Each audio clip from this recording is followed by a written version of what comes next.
economía, dale. que es un amigo y además es alguien que conoce bien, sabe mucho de economía, lo conoce muy bien a Milei. Hola Diego, Rosario Ayer y Pablo Dugan, te saludamos. ¿Cómo va? ¿Qué tal, Pablo? ¿Qué tal, Rosario? ¿Cómo andan? ¿Bien? Mira, hoy me enteré de esto y quiero arrancar con esto con vos. Hoy me enteré que empezó a entrar, escuchate esta, vino a la Argentina.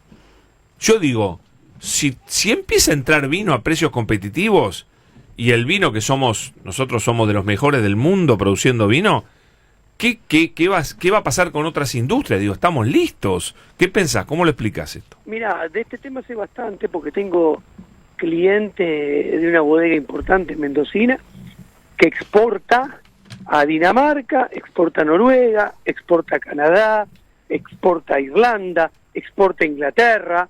Y es muy interesante esto porque yo mido la rentabilidad de las economías regionales. Si el dólar finaliza el año como está hoy en día, la rentabilidad de las economías regionales, que son 14, 15, entre ellos el vino, que a ver, para que se entienda, dentro del mundo de la industria, el vino para Argentina es como los jugadores de fútbol. Es una de las pocas cosas que sí sabemos hacer, que somos buenos haciéndola y que tenemos productividad, conocimiento y somos competitivos. Bueno, las economías regionales, estas 15, entre ellas el vino, cerrarían el año con una rentabilidad del 45% por debajo de diciembre del 2023. El sector agroexportador cerraría el año menos 55% que diciembre del 2023. ¿Por qué? Porque todas se enfrentan una tormenta perfecta. ¿Qué pasa? La mayoría de estos productos en el mercado internacional han experimentado una caída de sus precios en dólares y se espera que muchos de ellos sigan bajando un poco en los próximos 12 meses. Entonces, en el mundo se paga menos, el vino bajó de precio. Claro, y te cuento puntualmente, mi cliente me dice, a mí hacer un litro de vino me sale $1.95. Yo me tengo que hacer cargo del flete, llevarlo a Dinamarca, y en Dinamarca me pagan el vino $2.35 el litro. Ah, la miércoles. O sea, 1.95 contra 2.35, y me dice, y no le puedo subir un centavo de dólar el producto, porque el danés me dice, correte, le compro a mi vecino de Francia, de Italia o de España, que me lo vende, me lo subís un poquito, me sale más barato comprarlo. Bueno, déjame complicar un poquito la cuenta. Si este dólar si el dólar nuestro, en vez de valer 1.000, valiera, no sé, 1.800, entonces cambia completamente la ecuación, porque ya la producción donde sale $1 y pico, te sale menos de $1 el litro. Cambia totalmente. Diste en la tecla. A ver, ¿por qué la rentabilidad de las economías regionales, entre ellas el vino, cierra el año 45% por debajo del año pasado y el sector agroexportador 55% abajo? Porque enfrentan una tormenta perfecta, como te explicaba. Por un lado, lo que venden en dólares nominales vale menos que el año pasado y se espera que en 2025 valga un poco menos. Por el otro lado, experimentan un aumento de la presión tributaria, o sea, pagan más impuestos cuando vos sumás nación, más provincias, más municipios. La presión tributaria total aumentó. Y obvio, porque el gobierno le cortó el chorro a provincias y municipios que ahora se financian subiendo un poquito sus tasas, pues no les queda otra.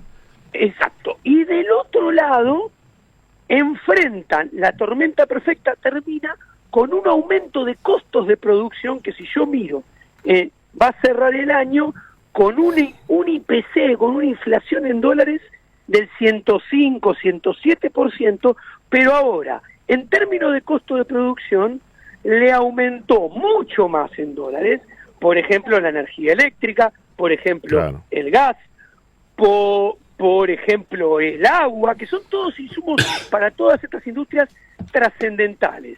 Entonces, ¿qué sucede? Ven que su rentabilidad y su negocio está realmente muy, muy comprometido. ¿Y cuál es el problema de esto? Que si, por ejemplo, mi cliente pierde el mercado de exportación porque no le dan los números, y quédate piola en Argentina, le tengo que comprar, le compro mejor a España, a Italia o a Francia, no entra nunca más a ese mercado, lo perdió. Y uno de estos mercados de exportación tardan en Pero para, Diego, todo bárbaro. Sí. O sea, no van a poder, les cuesta más exportar, pero encima si quieren vender acá adentro, les va a entrar vino, no sé de dónde entra vino, de Chile, me imagino, de Australia. ¿De dónde entra vino? Porque Perdón, está entrando vino de afuera.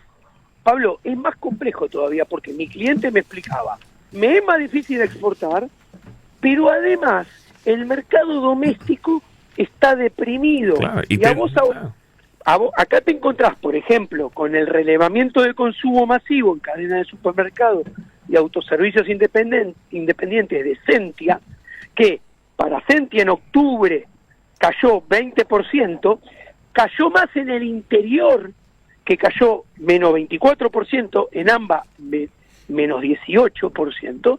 ¿Qué sucede? Tienen el mercado doméstico deprimido ya antes de esta medida, porque la gente, ¿qué sucede?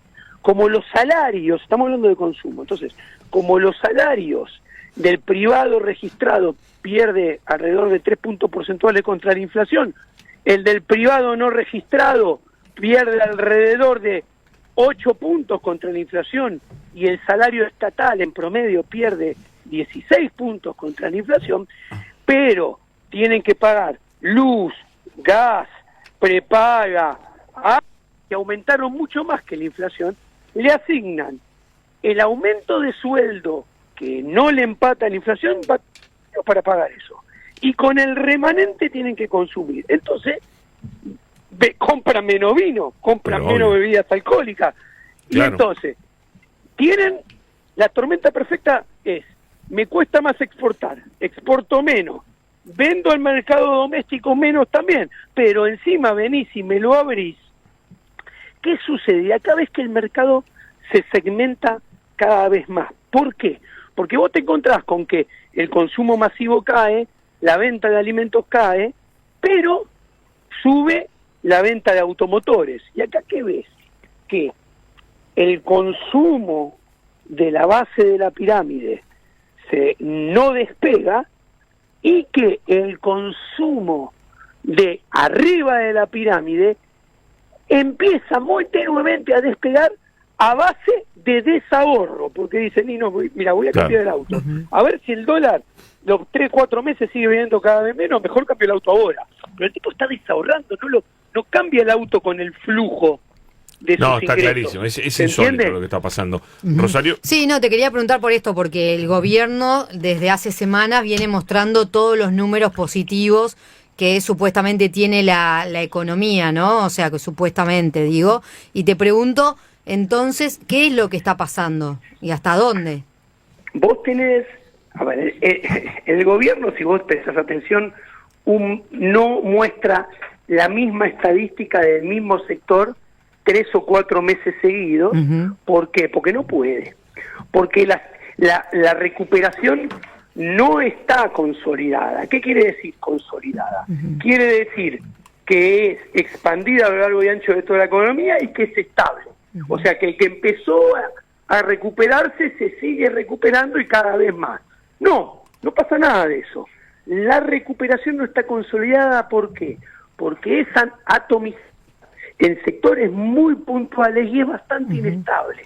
Hay números que dan o parecen dar bien 2 meses seguidos en un determinado sector, y el tercer y cuarto mes dejan de dar bien. Por ejemplo, si vos mirás el índice Construya de la construcción, vos te encontrás que es toda privada, no tiene obra pública, vos te encontrás que venía recuperándose cuando comparabas mes contra mes anterior en mayo, junio y julio, y entonces eso hizo que el interanual, que venía cayendo al menos 32, bajó a menos 14. Ahora, ¿qué pasó? Agosto y septiembre dio negativo contra agosto, y agosto dio negativo contra julio, después de haber dado positivo 3 meses, y el interanual, que había bajado de caer de menos 32 a menos 14, volvió a subir a caer a menos 20 y menos 22. Eso pasó con la construcción. Algo similar pasa se desaceleró el vigor de la recuperación en el mes contra el mes anterior, la industria, tanto en el número del INDEC como en el número, por ejemplo, de Fiel. Ahora, y acá te redondeo, cuando vos mirás las últimas 7 recesiones en Argentina, hay 5 que son recesiones que surgen después de devaluaciones domésticas. Te las numero: la salida de la convertibilidad en el 2001, la devaluación de Kicillof y Fábrega al principio del 2014, la apertura de Macri del cepo en diciembre del 2015, son todas devaluaciones que salta el tipo de cambio, después se acelera la inflación. Macri, que se le va la economía y el tipo de cambio, que después de pedirle la escupidera al FMI en septiembre del 2018, y esta de Milei. Sí. ¿Ok? Y después tenés el tequila del 95 y la crisis del 2008-2009 después de Lehman Brothers y el campo. Lehman Brothers son 2 cosas externas. Tequila, 95, Lehman Brothers. ¿Vos qué ves? Que esta recesión es de carácter doméstico. Cuando vos la mirás, ¿por qué? Porque tenés un gobierno que devaluó, saltó mucho el tipo de cambio y después se acelera la inflación. Cuando vos ves el vigor de esta recuperación de Milei, no es nada del otro mundo. De las 5 experiencias es la que tiene, la que está en el medio.